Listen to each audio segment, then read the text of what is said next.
Now, here's the next map that I'd like to focus on. There we go. This map focuses on the non-classified languages only in the Amazon region. You can see that the highest numbers appear between the north of Bolivia and the south of Brazil. In genetico-linguistical terms, this is the richest area of the whole planet. And it also overlaps with one of the areas that is most rich in biological diversity. So when we speak to linguistic diversity, we should not lose track of the fact that linguistic diversity and biological diversity and cultural diversity often go very much hand in hand. So when we speak to the loss of a language, we are often talking also of the loss of other types of diversity. I'm going to skip over this information. I'm going to begin then with a brave, bold statement, but I think it's valid. All indigenous languages are at risk in Latin America. There is no language that is safe from this. Even if we recognize that Quechua has between 10 and 12 million speakers. Why do I believe that all indigenous languages are at risk? Well, first off, because there is an accelerated process of loss of transmission between generations. A language that is not spoken in the household is a candidate for extinction.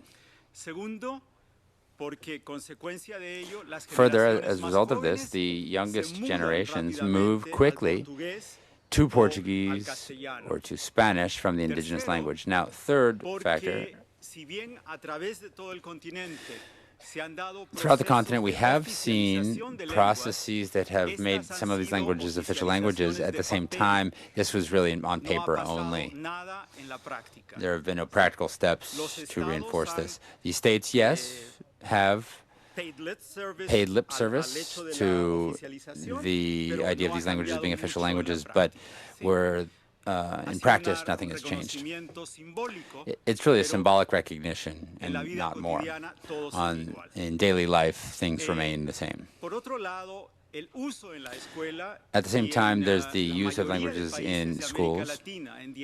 In 17 of the 21 Latin American countries, there are official bilingual and intercultural language programs, but the use of the languages in school is, and this has been proven throughout the world, Latin America among them, this does not ensure that a language be maintained, nor does it ensure that it develop further. It does help, it contributes to the continuance of language, but it does not guarantee it.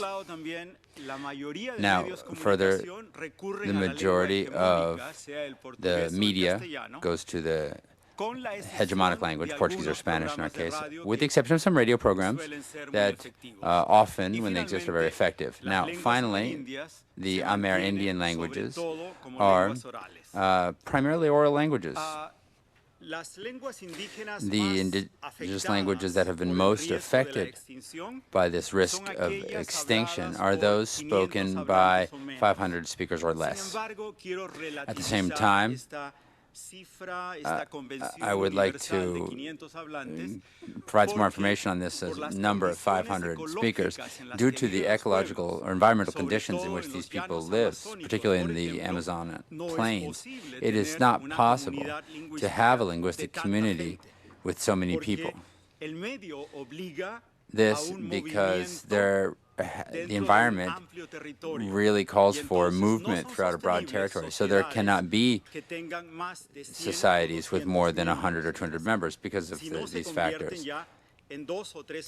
Because otherwise they really do become 2 or 3 different societies among themselves. Now, I have examples of my studies in Bolivia, the Araona people, from the beginning of the 20th century to now. There has been a movement towards a maximum of 140 and a minimum of 90 people. And it has maintained steady within that range. And it's one of the most vital or vibrant defenders of their language. But it is a nomadic people, so they can't have 500 inhabitants or members or 1,000 or 2,000 because that would force them to become sedentary. And perhaps then they'd go into school and formal schools and they'd see formal media and they might lose their language. More than 50% of the indigenous languages of Latin America have less than 1,000 speakers of that language. It's my opinion that between 30 and 40% of the Amerindian languages are in serious risk, and 5% of them, say 21 languages, are really on the verge of extinction, and they have between 1 and 12 speakers of those languages. The loss of these languages is a growing concern shared by all Latin American states. There is a critical awareness of this on the part of the indigenous leaders and organizations. However, there is not such a critical awareness of this in the governments. The Latin American governments do not realize of what is lost when a language is lost. They do not realize the potential that the Amerindian languages represent.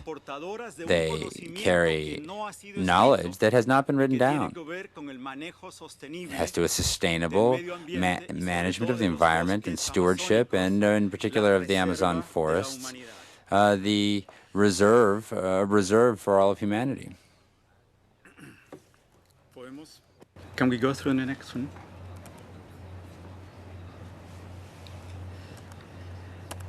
Como les dije al comienzo, in the beginning, or as the title said, the leaders in indigenous organizations have demands for language revitalization. This has to do with the emergence of a political indigenous movement, and it also has to do with the greater indigenous presence in the states, in the governments. Now, this process of ethnogenesis, which has been referred to as a return of the Indian, gives particular importance to the language. And it is for this reason that there is pressure on the governments to recover the languages, pressures in the schools as well, so that the school give us back the language that it took from us, that is in the words of the indigenous peoples. Thank you very much. Muchas gracias, Dr. Lopez. Thank you, Dr. Lopez.